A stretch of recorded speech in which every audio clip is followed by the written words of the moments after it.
सरकारी अस्पताल के अंदर ऐसा क्या दिखा कि रातों रात मच गया प्रशासन में हड़कंप। आईसीयू से लेकर वार्ड तक खुलती गई लापरवाही की परतें देखकर खुद जिलाधिकारी भी रह गए हैरान। मरीज घुटन में तड़पते रहे, गंदगी, बदइंतजामी और सिस्टम की पोल खुलते ही शुरू हुई बड़ी कार्रवाई। क्या होगा अगर आपके घर का कोई मरीज आईसीयू में भर्ती हो और वहां एयर कंडीशन ही बंद मिले? क्या होगा अगर जिस अस्पताल में जिंदगी बचनी चाहिए वहां मरीज घुटन में सांस लेने को मजबूर हो? और क्या हो अगर अस्पताल प्रशासन को इन सब की खबर हो लेकिन कोई सुनने वाला ही ना हो? देहरादून के कोरोनेशन अस्पताल से सामने आई तस्वीरों ने कई ऐसे सवाल खड़े कर दिए हैं जिनका जवाब सिर्फ अस्पताल प्रशासन ही नहीं बल्कि पूरी स्वास्थ्य व्यवस्था को देना होगा। बुधवार रात ठीक 8 बजे जब ज्यादातर लोग अपने घरों में थे, तभी देहरादून के जिलाधिकारी डॉक्टर आशीष चौहान बिना किसी सूचना के सीधे जिला कोरोनेशन अस्पताल पहुंच गए। और फिर जो कुछ उनकी आंखों के सामने आया उसने पूरे अस्पताल प्रशासन की नींद उड़ा दी।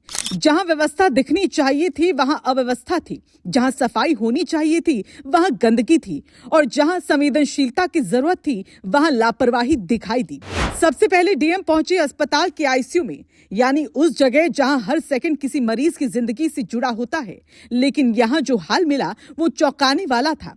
आईसीयू का एयर कंडीशन बंद था, भीषण उमस, घुटन और उसी माहौल में गंभीर मरीज इलाज करा रहे थे। बताया गया कि कई बार कहने के बावजूद एसी चालू नहीं कराया गया, यानी मरीज परेशान रहे लेकिन जिम्मेदारों पर कोई असर नहीं पड़ा। यही वजह रही कि डीएम ने संबंधित पीआरओ के खिलाफ अनुशासनात्मक कार्रवाई के निर्देश दे दिए। यही नहीं, जब रिकॉर्ड खंगाले गए तो नई कहानी सामने आई। आईसीयू के स्टॉक रजिस्टर में 29 जून के बाद दवाओं का कोई रिकॉर्ड नहीं मिला।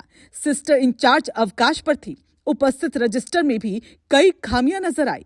यानी सवाल सिर्फ सफाई का नहीं, सवाल पूरे सिस्टम की कार्यशैली पर उठने लगा। इसके बाद जिलाधिकारी अस्पताल के अलग अलग वार्डों में पहुंचे। बाल रोग वार्ड, पुरुष वार्ड, महिला वार्ड और सर्जरी वार्ड। लेकिन तस्वीर लगभग हर जगह एक जैसी थी। पुरुष वार्ड में लीवर के मरीज को दूसरे अस्पताल रेफर करने की तैयारी चल रही थी, जबकि प्राथमिक जानकारी के मुताबिक उसका इलाज यही संभव था।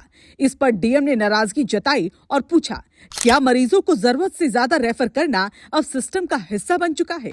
लेकिन कहानी यही खत्म नहीं हुई। एक मरीज के बिस्तर पर जो कंबल मिला वो इतना फटा हुआ था कि देखकर ही सवाल उठ जाए, क्या सरकारी अस्पताल में मरीजों की गरिमा की कोई कीमत नहीं?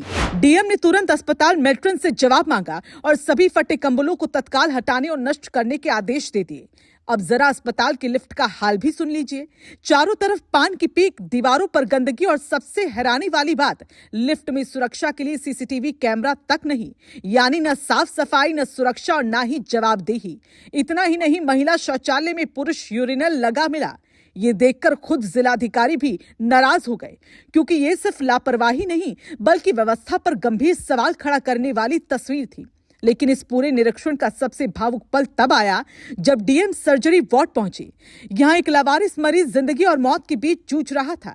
उसका शुगर लेवल बेहद खतरनाक स्तर तक गिर चुका था। पास में गंदगी फैली थी, बासी खाने की प्लेटें रखी थी और मरीज की सूध लेने वाला कोई नहीं था। अगर उसी वक्त जिलाधिकारी वहां नहीं पहुंचते तो शायद हालात और गंभीर हो सकते थे। डीएम ने तुरंत मेडिकल टीम को सक्रिय किया और मरीज को तत्काल इलाज उपलब्ध कराया गया। इतना ही नहीं, सूत्रों के मुताबिक जैसे ही अस्पताल में प्रशासनिक टीम के पहुंचने की भनक लगी, वैसे ही आनन फानन में सफाई शुरू कर दी गई। बताया जा रहा है कि डीएम के वार्ड में पहुंचने से कुछ ही मिनट पहले पोछा लगाया जा रहा था। यानी सवाल ये भी है कि अगर निरीक्षण ना होता तो क्या यही हाल चलता रहता? निरीक्षण खत्म होने के बाद जिलाधिकारी ने साफ शब्दों में कहा कि अस्पताल की सभी कमियों को तत्काल दूर किया जाए। मुख्य चिकित्सा अधिकारी और मुख्य चिकित्सा अधीक्षक की संयुक्त समिति बनाकर विस्तृत रिपोर्ट मांगी गई है। साथ ही जिम्मेदार अधिकारियों के खिलाफ कार्रवाई के भी निर्देश दिए गए। इसके अलावा डीएम ने मरीजों से सीधे बातचीत कर अस्पताल की सुविधाओं का फीडबैक भी लिया, ताकि कागजों की नहीं जमीनी हकीकत सामने आ सके। अब सबसे बड़ा सवाल, क्या ये सिर्फ एक अस्पताल की कहानी है या फिर सरकारी स्वास्थ्य व्यवस्था की गहरी बीमारी का लक्षण? क्या कार्रवाई के बाद सचमुच हालात बदलेंगे या कुछ दिन बाद सब फिर पहले जैसा हो जाएगा? आप क्या सोचते हैं? क्या सरकारी अस्पतालों में ऐसे औचक निरीक्षण नियमित होने चाहिए? क्या जिम्मेदार अधिकारियों पर सख्त कार्रवाई जरूरी है? अपनी राय हमें कमेंट बॉक्स में जरूर बताएं। अगर आपको ये रिपोर्ट महत्वपूर्ण लगी तो इसे ज्यादा से ज्यादा लाइक करें, अपने दोस्तों और परिवार के साथ शेयर करें और ऐसे ही जमीनी, तथ्यात्मक और असरदार खबरों के लिए हमारे चैनल को सब्सक्राइब करना न भूलें।